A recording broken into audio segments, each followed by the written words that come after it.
Hello boys and girls. Today we're going to talk about lesson 10.1 mirror explorations, and I'm filming a little bit differently today because of the activities that I need to do and for you to be able to see. The purpose of our lesson today is to understand symmetry and congruence, and we're going to talk about some key vocabulary, and I'll focus on what those are in just a moment. But one of the words is image, pre-image, congruent or congruence, and then we're going to be using a special tool today, a mirror, and it's not the type of mirror that you probably are used to seeing. Our mirror that we're going to use looks like this. You'll notice it's got a flat side here, and then you can kind of see that it has this edge, and we can turn it around. It has another edge here, kind of a, if we could stand it up like this, or we could stand it up like this. We're going to use it like this, and I'll show you what we're going to do with that in just a minute.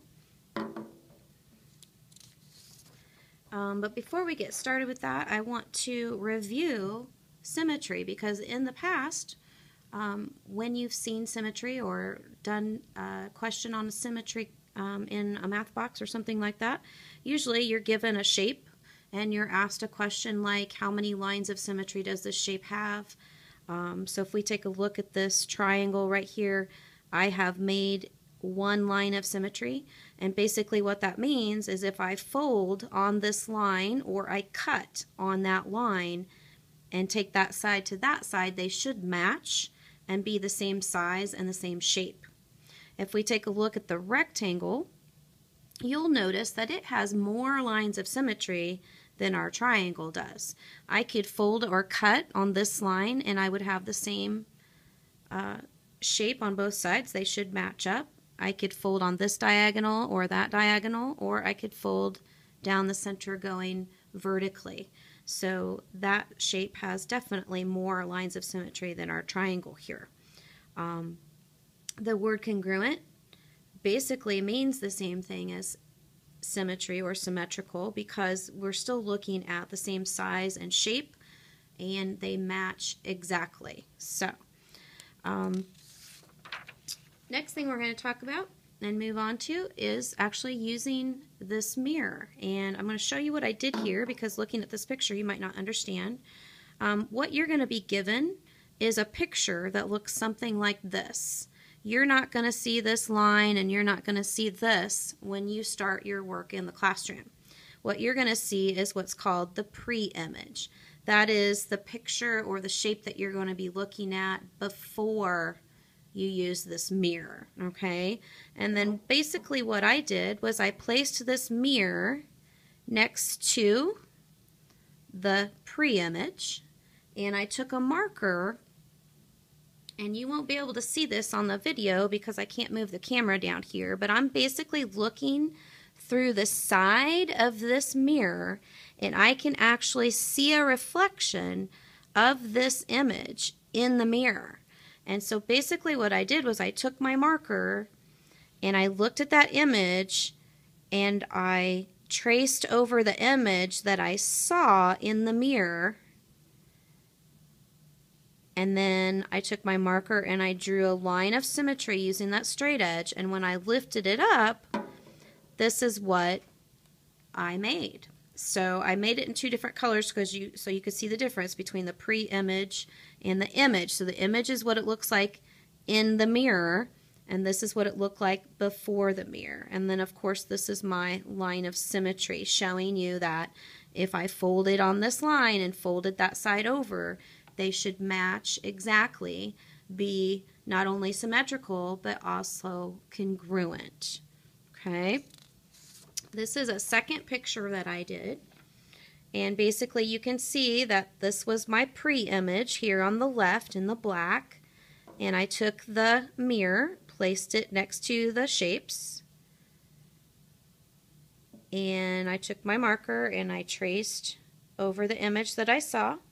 And then I drew my line of symmetry, took the mirror off, and that's what I had when I was finished. So this was my pre-image, and this was my image. If I fold on that line, they should be congruent. And I want to mention to you that this is a little difficult to do. I have had students in the past that had a really hard time trying to trace and move their pencil around that mirror. It will take some practice. You might not get it on the first time, but it is pretty interesting how it works. The other thing I want to talk about today is to review the game over and up squares. This is a game that goes with this lesson. It's not a new game, but I just want to make sure that you're playing it correctly. Basically, you have player 1 is going to record their information up here. Player 2 is going to record their information here, and you're both going to share this coordinate grid right here. Okay, our scoring is up here, so you have an ordered pair. That's going to be whatever 2 numbers that you roll. So like first player rolled a 1 and a 1. That is an ordered pair, so that's actually worth 10 points. So they're going to write a 10 there, and then what they're going to do, hence the name over and up, they're going to go over 1 on the x coordinate and up 1 on the y coordinate. You place a dot here, and that would be where player 1 landed, so to speak. Player 2 rolled. They got a 1 and they got a 4. Now you get to pick if you want it to be the x coordinate or the y. You could flip those if you want to. Those are an ordered pair, so they're going to get 10 points for that. And then they're going to come over here to the coordinate grid, and they're going to go down here to the x coordinate, and they're going to go over 1 and up 4.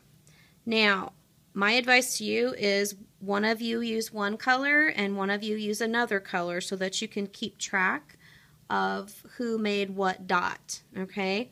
So once you get going, if you roll the dice some more, like I got a 6 and a 3 this time, you might want to decide if I go over 6 and up 3, is that going to connect with anything else that I have?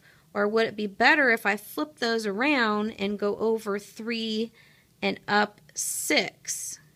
So I think I'm going to do 3 in my x coordinate and 6 here, and go over 3 and up 6, and place my dot there.